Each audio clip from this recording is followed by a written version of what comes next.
नर्मदे हर.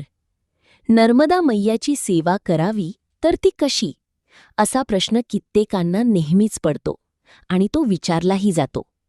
अनेकांना वाटते की मी सरळ मैया किनारी जाऊन तिचे दर्शन घेईन, पण मुळात मैयाचे विचार मनात यायला सुद्धा नर्मदा मातेचीच कृपा लागते. आपले पूर्वकृत संस्कार आणि पुण्यकर्म बळकट असावे लागते, तरच मैयाचे चरण लाभतात. सेवा करायची आहे हा एकदा का विचार मनात रुजला की समजावे या जन्मातील तुमची आणि मैयाची भेट आता फार दूर नाही. भक्तीचा मार्ग, नामस्मरण आणि आरती.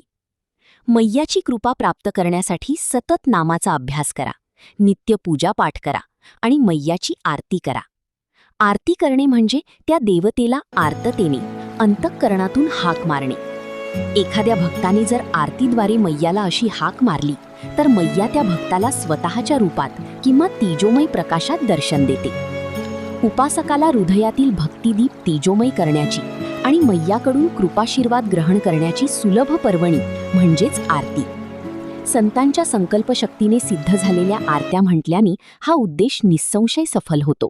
पण अट एकच, ती आरती आर्ततेने, तळमळीने आणि नितांत प्रेमाने म्हटली गेली पाहिजे. आरतीचे शास्त्र आणि भाव. एखादी गोष्ट आपल्याकडून अंतःकरणपूर्वक तेव्हाच होते जेव्हा तिचे महत्त्व मनावर पूर्णपणे बिंबते.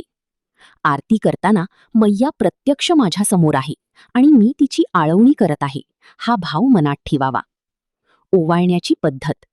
आरतीचे तबक मैयाभोवती घड्याळाच्या काट्याच्या दिशेने म्हणजे क्लॉकवाईज पूर्ण वर्तुळाकृती फिरवावे. प्रार्थना. आरती झाल्यावर घालीन लोटांगण ही प्रार्थना म्हणून पूर्ण शरणागती पत्करावी. भक्तीचा सोहळा. आपण जी सेवा करतो आहोत त्यात एक विलक्षण आत्मसन्मान आहे. पूजन आणि मैयाचे दर्शन लाभणे हे आपले परमभाग्य आहे. हा स्वतःचाच एक गौरव आहे. मैयाचे रूप सर्वव्यापी आहे. तुम्ही नित्य करत असलेला दृढ श्रद्धाभाव म्हणजेच तुमच्या भक्तीचा सोहळा आहे.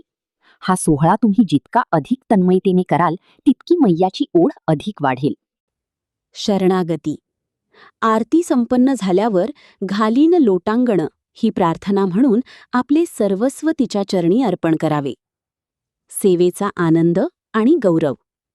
आपण जी सेवा करतो आहोत त्यात आपला आत्मसन्मान आहे. मैयेच्या पूजनाचे आणि दर्शनाचे हे भाग्य आपल्याला लाभले हा आपलाच गौरव आहे. नर्मदा मैयेच्या सर्वांगीण आणि सर्वत्र विद्यमान रूपाचा सोहळा म्हणजे तुम्ही नित्य करत असलेला दृढ श्रद्धाभाव होय. तुम्ही हा सोहळा जितक्या तन्मयतेने साजरा कराल तितके तुमचे जीवन अधिक भक्तिमय आणि चैतन्यमय होईल.